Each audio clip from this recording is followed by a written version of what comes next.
Welcome to the CBS Radio Mystery Theater Archives, the only YouTube channel which has the original classic episodes of the CBS Radio Mystery Theater in order with no ads.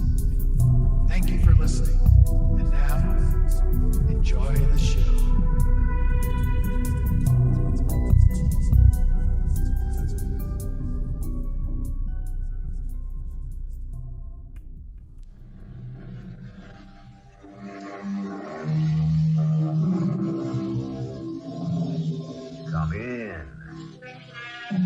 Welcome. I'm E.G. Marshall. His education forms the common mind. Just as the twig is bent, the tree's inclined, according to Mr. Alexander Pope. Which means what? Quite simply, the boy is the father of the man, or the girl, the mother of the woman. The first lessons we learn are the lessons we always remember. Morton. Yes, sir, detective. On your feet. You're free to go. I told you. You're guilty.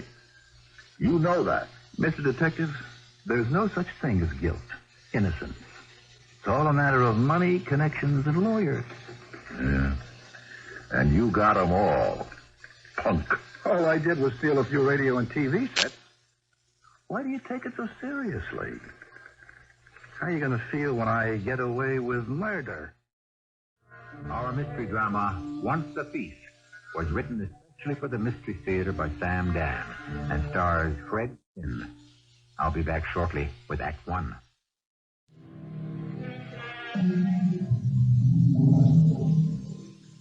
In the old days, the rural landscape was dotted with the towers of the stone castles of the feudal lords who did constant battle for lands and glory. Today, the urban landscape is covered with the glass and steel towers of the modern lords who do battle for commerce and industry. We are inside one of them now. Two men, one fairly old, the other fairly young, walk along the luxuriously carpeted floor of a spacious corridor. They pause at a door.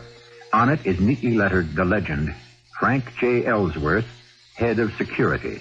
Now, let's stop in here for a minute, Morton. Sure. Frank's a retired city detective. You couldn't ask for a better man.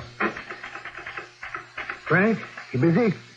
My girl's out sick today. I thought I'd type this myself. Well, why didn't you send down to the pool for a typist? To tell you the truth, Mr. Van Walken, I'm used to typing up my own reports. We didn't have all these frills in the police department. Excuse me. Security, Ellsworth. Yes. Yes, that directive means exactly what it says. The pharmaceutical warehouses are to be kept under perpetual surveillance. Then you'll have to hire 2 more men. Mm-hmm. Send me a memo on it. All right. Oh, you're busy, Frank. I just wanted you to shake hands with Morton Sanford. How do you do, Mr. Sanford? Yes. Hello. Well, Mort comes to us highly recommended. He's an efficiency expert. He's going to be working with me on cutting costs. Yes, sir. Frank, I want you to give Mort an analysis of the functions of your security department as you see them. Okay? Sure. Of course, Mr. Van Walken. Budget, personnel, everything. You understand? Yes, I understand. When can you have it? Tomorrow afternoon. That's what I like, Frank. Efficiency. Isn't that what it's all about, Mort? It certainly is. Well, we'll leave you to get cracking, Frank. Now, Mort, I want to show you the auditing department. Goodbye, Mr. Ellsworth. Goodbye, Mr. Sanford. Well, the food must be pretty bad tonight, huh? Oh, no, Bridget. This is great. How can you tell you haven't eaten a bite? Oh, yeah. What are you thinking about, Frank? I was thinking, if this was a long time ago, I could be sure of making $2. How? You remember they used to have this column in the paper, Embarrassing Moments? You do go back a long way. You sent in your embarrassing moment, and if they printed it, they paid you $2. So? So how do you like this one? I'm sitting in the office. The door opens. In walks the big fellow himself, Dick Van Walken. All right? And with him is the new young hotshot they just took on, who is slated to become number 2 guy in the company. Mr. Van Walken says, Frank, I want you to shake hands with Morton Sanford. Bridget, you know who Morton Sanford is? Well, now, how would I know? You don't remember the name? Well, not that I... Oh, wait. It has a familiar ring. Yeah, it should. 15 years ago, when I was still in the department, on loft and burglary, I arrested him for breaking an entry. Oh, I remember now. He was that kid. Yeah, and I knew him right off. Did he recognize you, too? He sure did. Frank, you sure? It is the same Morton Sanford. And the minute I looked at him, the whole thing came back to me. Suddenly, like a picture on a screen that comes into focus. Mike Dawson. Remember Mike Dawson? Didn't he own that radio and TV store? That's the one. He was complaining about all these robberies. So I figured I'd better stake the place out. I give it 1 night, 2 nights. Then on the 3rd, maybe a little bit before midnight, I'm sitting in my car across the street. I see this brand new station wagon pull up. This kid gets out. He's maybe 17, 18. Looks around, moves into the doorway. First thing I know, he's inside the store. Comes out with an armload of stuff. Then he moves inside again. Then moves out with another load. I got him, right? So, I jump out of my car. Hold it right there, punk. Police. Freeze. All right. All right, officer. All right. Hey, cool it. Turn around. Put your hands on the hood of your car. Lean forward. Hey, listen, friend, listen. I am no friend of yours, punk. Why don't you take $50 and forget the whole thing? Hey, don't do that, kid. You'll make it worse. Look, this is all for nothing. My old man is Morton Sanford Sr. You heard of him. So nothing can happen to me. He owns this town. You'll be pounding a beat. You want me to add to the charge? How'd you like attempted bribery and intimidating an officer? I'm only trying to save us both some trouble. That's all. The old gentleman's not going to like this. He's just going to have to lump it. Let's go. It's midnight, punk. Your coach has just turned into a pumpkin.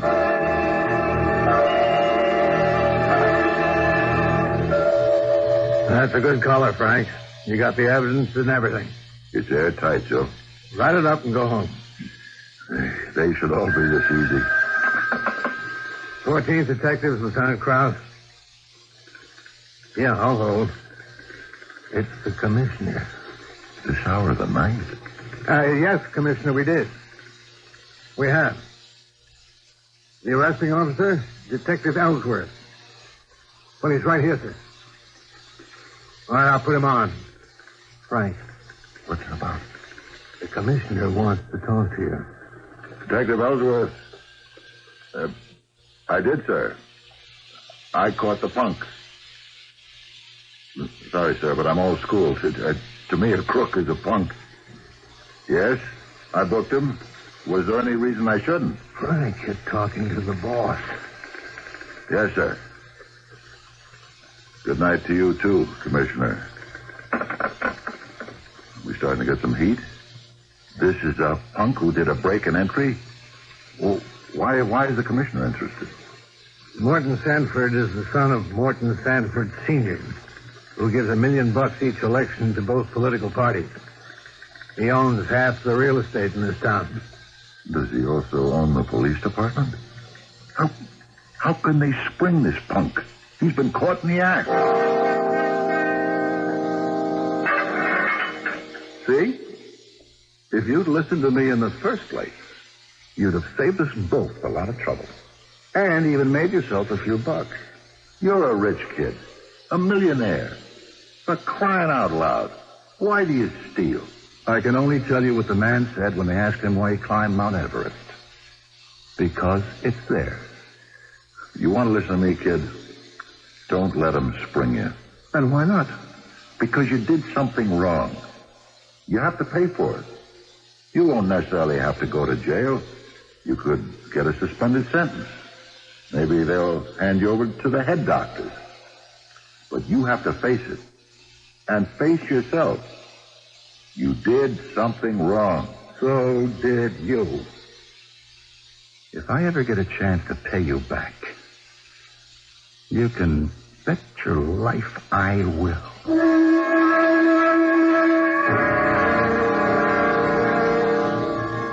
Yes, I remember that night.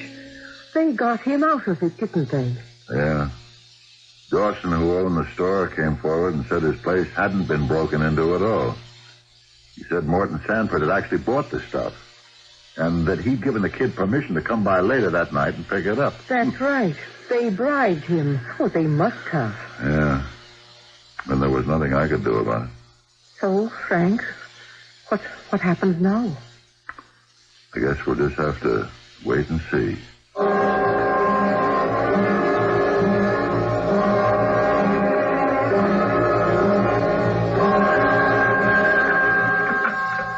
Yes? Who? Frank Ellsworth.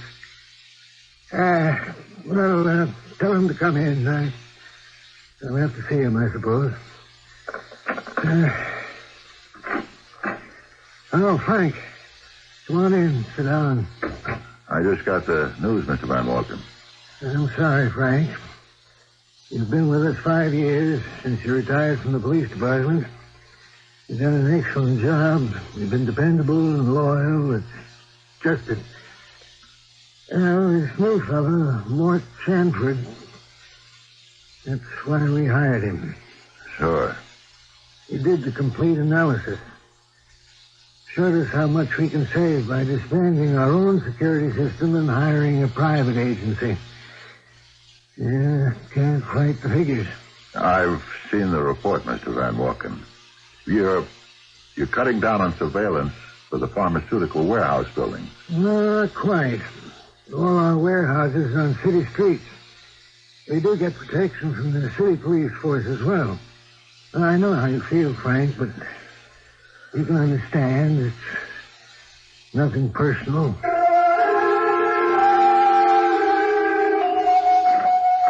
Ellsworth? Oh, it's you, Mr. Sanford. I wanted to see you before you left. I'm just clearing out my desk, Mr. Sanford. Mr. Sanford. Well, I have a new name. I'm no longer, what did you call me? Punk? When I first saw you, you were a punk. Now you're Mr. Sanford, until proven otherwise. Times have changed. Our positions seem to be reversed. Are they? You must admit you caused me considerable embarrassment at one time. Not as much as you deserved. If your old man hadn't had the clout and the cash, you'd have gone to jail. Why? I hadn't stolen anything. Hadn't you? You heard what the storekeeper said. I forget his name, but my innocence is on the record. Actually, there isn't any record at all. Well, gives me considerable pleasure to meet you again. As we go through life, we have so few opportunities to do things for ourselves. Do we? Recently, I had a chance to perform an act for me, and for me alone. Something that would give me intense personal pleasure. Do you know what that was? I think I can guess. Good. I did away with you. And I understand you did your job not just satisfactorily, but superlatively. You prepared that whole phony analysis just to get back at me? For 15 years ago? Of course. You have no idea how my dear departed father lit into me that night. Well, I suppose you still have your police department pension, so you won't be too badly off. But I guess no one can ever have a complete revenge. I guess not. And so, good day to you, Detective Ellsworth. Good day to you, Mr. Sanford. You You said our positions have been reversed. Obviously, they have.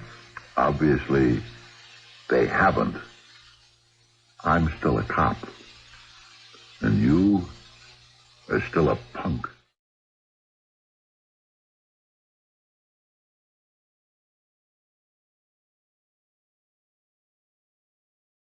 Revenge.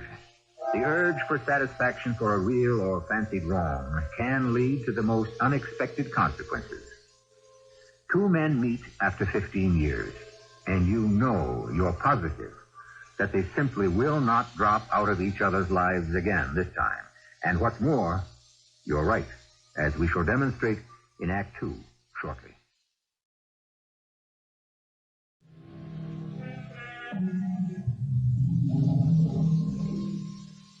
This is a story of the past and of the present. Do people change? Can people change their essential nature? Or are we prisoners of a certain personality and psyche that is forever frozen in an unbreakable mold? I am the master of my fate. I am the captain of my soul, said the poet. But does that actually work out in practice? I guess you haven't changed a bit, have you, Mr. Sanford? That isn't true. I've got 3 college degrees now. I'm considered one of the top people in my field. But you're still a crook. Oh, now, Detective Ellsworth, how can you say that? That night, I asked you, why should you, a rich kid, steal? And you answered, it was like what the man said who climbed Mount Everest, because it's there. Is it still there? What a memory you have for trivia. Is that why you arranged to get rid of me? After all, I caught you once. Were you scared I would catch you again? Now, Ellsworth, isn't it time an old codger like you retired and just sat in the sun? I know we won't see each other ever again. So this must be goodbye. Goodbye, huh? Oh, Mr. Ellsworth, I just heard about it. You're not going to be here anymore. Neither are the rest of the boys. Well, I'm going to quit, too. You mean you weren't let go? No, they want me to stay on. Nellie, do it.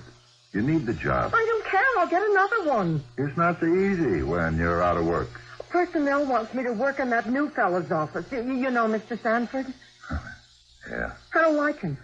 I don't know why I don't like him. I just don't like him. But, oh, how can I quit? I felt if I stayed with the job, I'd be disloyal to you. Nellie, don't worry too much about me. Don't worry too much about loyalty and things like that. I guess they're not as important as they used to be.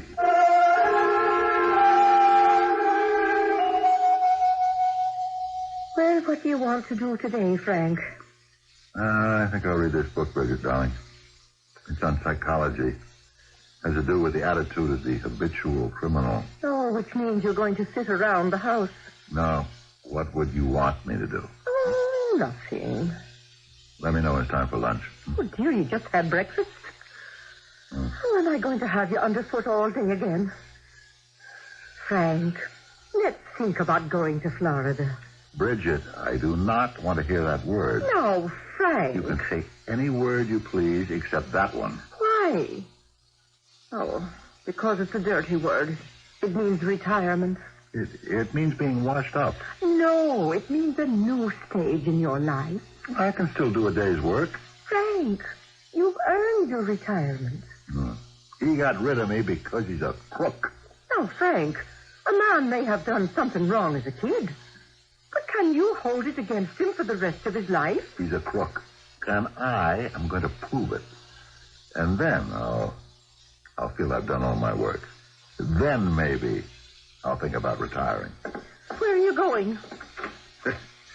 First you complain I clutter up the house. How do I know where I'm going?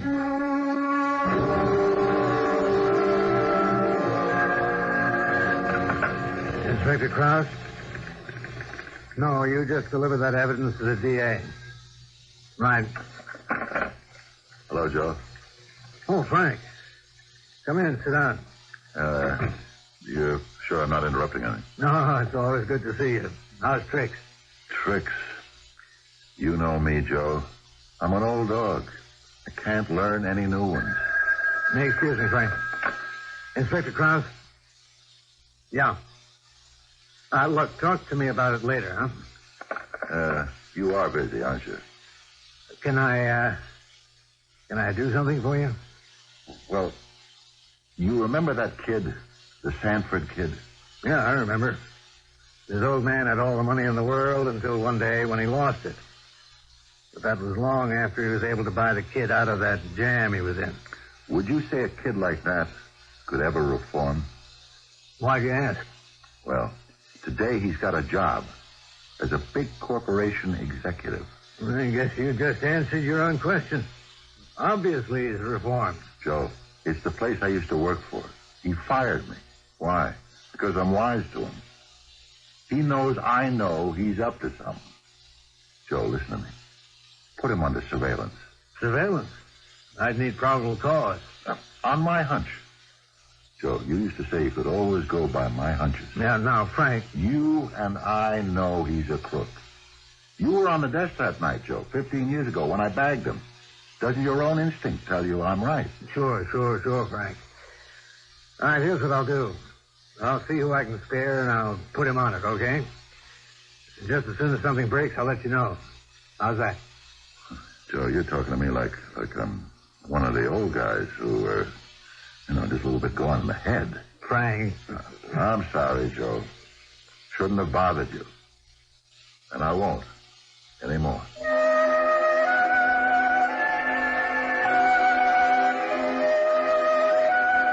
Hello, Mr. Van Walken. What? Frank. Imagine running into you here. I happen to know you go for a walk in the park every day after lunch. It's good for me. Sir, could I talk to you about something very important? Well, certainly. Let's sit down here. All right, go ahead, Frank. I don't know how to say this, Mr. Van Walken. I'll just tell it from beginning to end.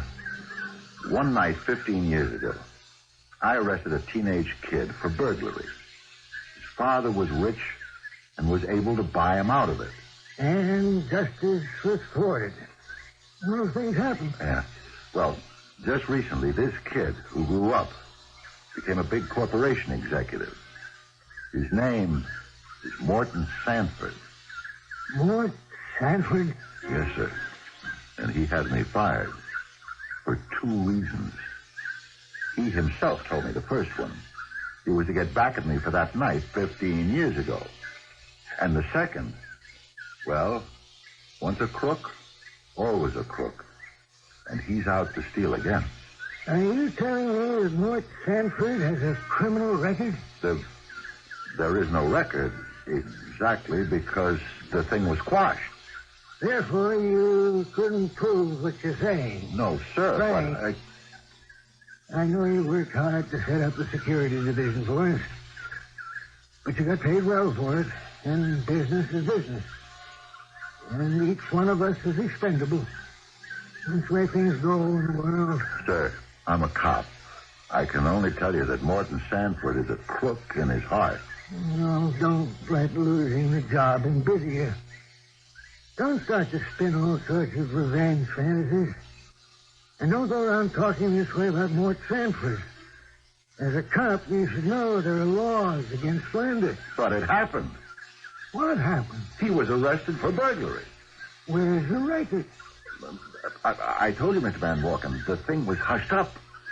Frank, why don't you go home, rest, maybe change the scene? Why don't you try Florida? Oh, darling, why don't we go to bed? You go to bed, Bridget. Well, it's 2:00 in the morning. They talk to me as if I'm a nut. Well, Frank. Yeah? Maybe you are a nut. You, too.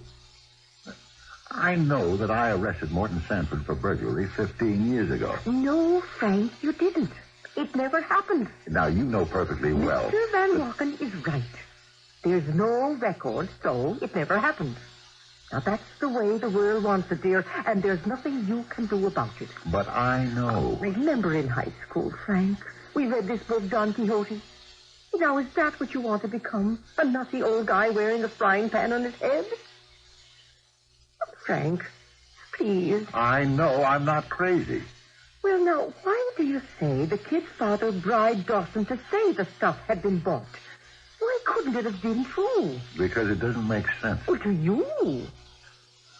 Oh, Frank, let's forget it, huh? You can't win. You know that.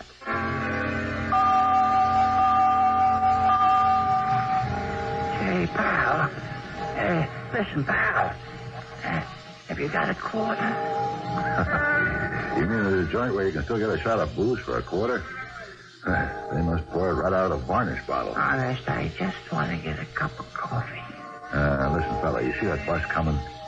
When it gets here, you get on it, and I'll put 50 cents in the fare box. Get off at the last stop, go across the street to the shelter for the homeless. Yeah, but you don't have to wait with me for the bus. You just give me the money. I'll put it in the box. No, you won't. You'll spend it on the booze. No, sir. Not this time. I'm serious. I mean it. Sure. I wasn't always a bum. I used to be somebody. I believe you. I had a big store. Made a lot of money. It was right down this block. Uh-huh. Say, you from around here? Maybe you remember it. I used to sell.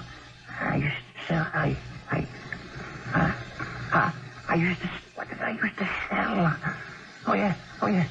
Radios, TVs, and hi-fis. You know? My store, it was, where was it? Oh yeah. It was right across the street from here. Yeah, fine. Okay, here comes the bus. No. Never mind the bus. And the window. You could read my name. What was my name?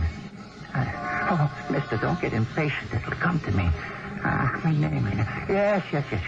My name was Dawson. Dawson? Yes, Dawson. Did you know me? Everybody in the whole neighborhood knew me. You are Dawson? Yes. I'm Mike Dawson. Mike Dawson? What happened to you?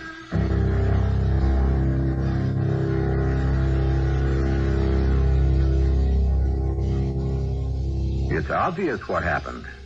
More to the point might be, why did it happen? And what will this mean to the further action of our story?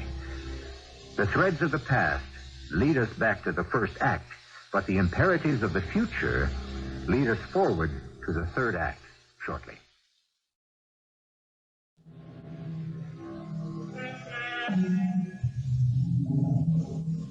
Crime doesn't pay. Who said that? Well, no matter who said it first, it simply isn't true. Crime does pay. The rewards are many and varied. Sometimes it brings the criminal wealth and fame. Sometimes death and remorse. But crime always pays something. Usually, in the end, the coin is counterfeit. Listen, you better slow down. I know you're hungry, but... Yes. I'm better. You look as though you haven't eaten for a week. I don't know. I don't remember. Do you remember me? Huh? No. Why should I remember you? I'm the detective. And it was a long time ago. You came in to make a complaint. Your place had been robbed twice. Yes, I remember. Right? They signed me to cover it. And you caught the guy. Right. I could have put him away. But you were bought off. No. Don't say that. It's true, isn't it? No. You see, the lawyer, he said to me, look, this is a kid. He went wrong, but if he goes to jail, he'll have a record and be scarred for life. But he said he can be straightened out, set on the right path, give him a break.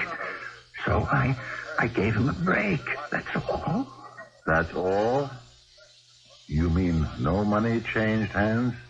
Well, yes. There was $10,000. $10,000. You had equipment in that store worth twice that. Worth more than your own honor. Honor? Yes, but it was $10,000. And it was free and clear. All mine. The government didn't have to know about it. And my wife didn't have to know about it either.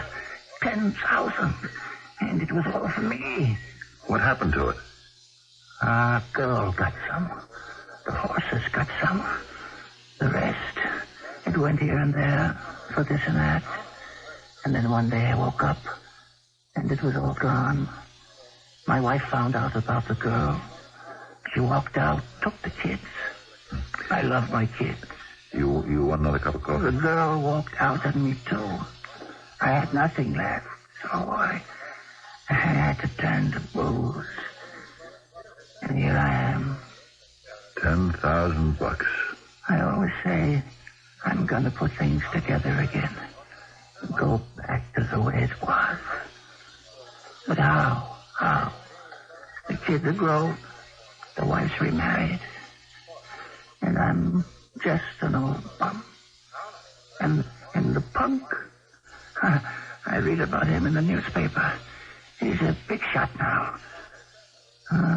There just isn't any justice.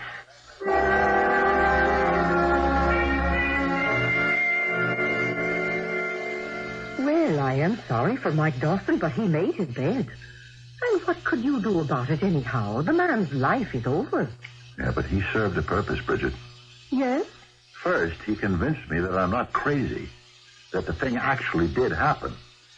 Second, he reminded me that I'm a cop. A retired cop.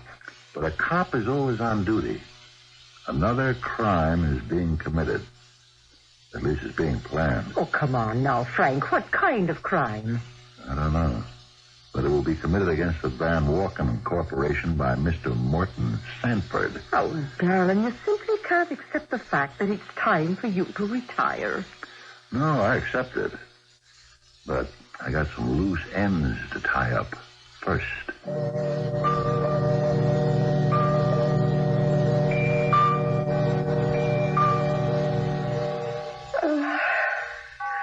Frank. What's the point in going to bed if you don't go to sleep? Am I bothering you? Oh, no, dear, but it's like this every night, Frank. You just lie there wide awake. Why can't you sleep? Because I keep thinking, what can Morton Sanford be stealing at the Van Walken Company? But what if he isn't stealing anything? Suppose that incident 15 years ago was just an adolescent fling and he outgrew it. Bridget, I know I'm right. And I wish somehow you could help me instead of putting me down all the time. I just keep going around and around. I have to get organized. All right, Frank. All right. Now, have you asked yourself, what would he be stealing that you could catch him at if you were still there? It's your own theory, Frank. You said he fired you because you caught him stealing once, and he didn't want you to catch him stealing again. Well? You're right. Let's rule some obvious stuff out. If it's some kind of high-level shenanigans, say a stock or a bond manipulation, I would have no way of knowing about it. All right, keep going. Yeah, and if it's one of those complicated computer swindles, it would just be beyond me. Fine. So, what could it be? The security department was set up to protect the physical assets of the company. Well, he couldn't steal the building. Wait. The warehouses. That's all physical stuff in there. Pharmaceuticals. Drugs. A lot of it's valuable. Of course. All right, Frank. All right, now what? Now, I have to catch him in the act. Assuming he is guilty. Oh, he's guilty. He has to be.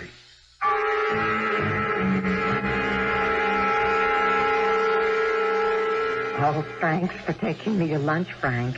How are things at the office, Millie? Oh, it's not the same with you gone, Frank. I got all kinds of things to keep track of now. Yeah? Oh, things like inventory control at the warehouse. The warehouse, huh? Yes, it all has to do with product availability. Millie, would you want to do me a couple of favors? Oh, sure, Frank.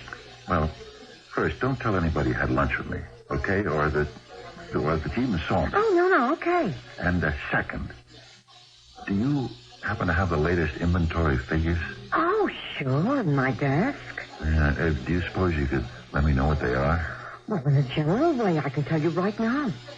The warehouse is full. It is, huh? Yeah, it's supposed to be, according to Mr. Morton Sanford. Thanks, Millie. Oh, for what? For letting me finish something I started 15 years ago.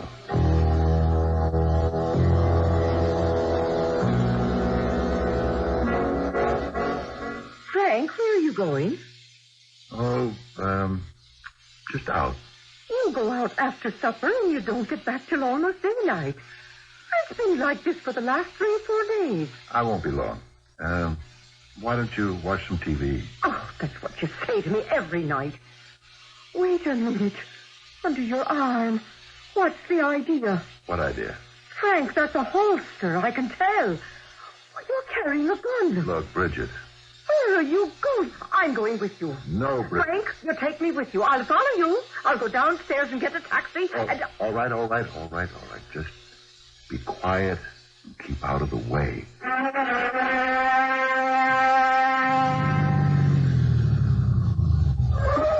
Where are we, Frank? A little ways up across the street. The Van Walken Pharmaceutical Warehouse. Oh, and you think it's being burglarized?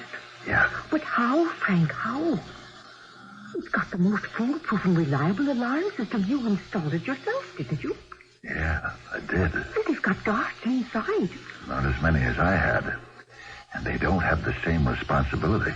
But even so, you know you really can't break into the place. No. It won't be break and entry. Well, then, how can there be a rob? What's that? Look. Oh. What are they doing? They're backing up to the loading docks. They're taking stuff from the warehouse. Well, maybe it's legitimate. At this hour? Well, some of this gets done at night, doesn't it? You see any names on those trucks? Oh, Frank, I'm scared. Oh, what are you going to do? Let's just wait and see. Well, if they're doing something wrong, why don't you call the police? If the police come in now, they'll scare away my boy. No. I have to tie him into it. Let's just wait.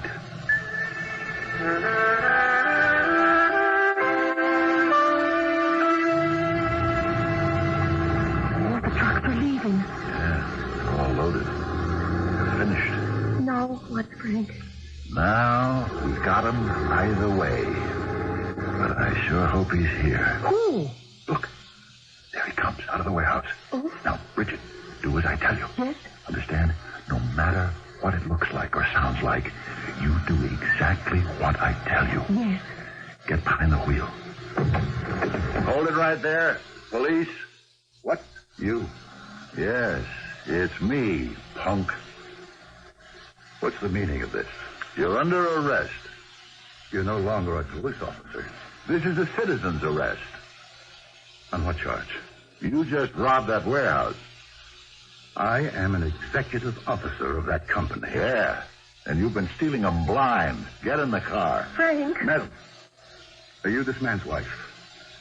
Do you know what can happen to him? Get in the car, punk. I can sue him for false arrest. He can go to jail. Worse, he's obviously insane. He can be institutionalized for the rest of his life. Get in the car. You'll regret this. They'll put you away. You don't have to threaten me.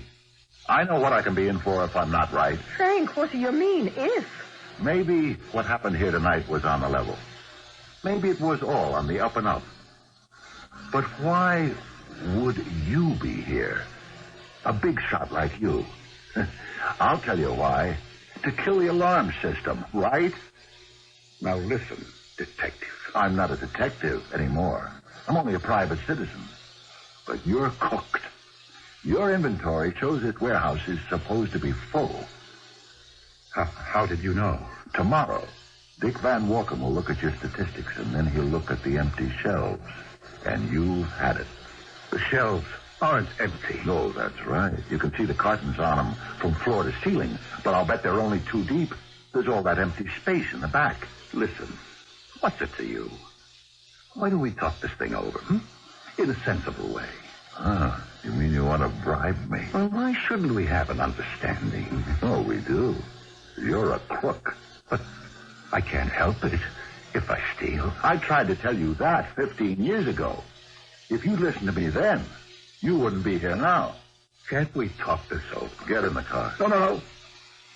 You won't arrest me, I won't let you. You won't shoot me. I'm going to go after those trucks. I'm going to make them come back. I'll replace all the cartons. And then no one will know. I'm going after those trucks. When Dick Van Morken sees that empty warehouse, I'll tell you one thing. Morton Sanford won't be dealing with a Mike Dawson. Dick will even offer me my old job back. And will you take it? 15 years ago, I collared a guy on this very street. He beat the rap. Now I finally got him. So what are we hanging around here for? Let's go to Florida. And they probably did. I say probably because I can never really be sure of these people once they leave my jurisdiction, which is confined to the time frame of the story. And so I would assume that this time Morton Sanford would not be able, as they say, to beat the rap. But who knows? We can only be sure of death and taxes. And there are some people who probably can get around that, too. I shall be back shortly.